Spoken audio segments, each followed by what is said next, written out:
পৃথিবীতে দু ধরনের মানুষ আছে, একটা হলো ব্যস্ত মানুষ আর একটা হলো স্বার্থপর মানুষ।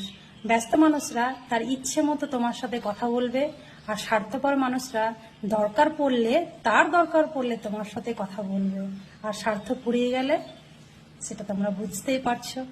তো চলো, আজকে দুপুরবেলায় লাঞ্চ নিয়ে আবার তোমাদের সামনে হাজির হয়ে গেছি। দেখে নিই আজকে দুপুরবেলায় আমি কি লাঞ্চ করছি।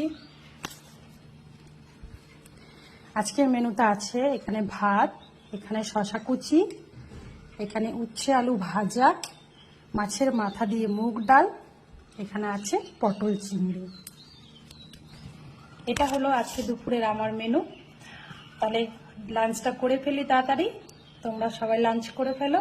ও আর হ্যাঁ, আজকে মাদার্স ডে। তোমাদের পৃথিবীর সকল মাকে হ্যাপি মাদার্স ডে।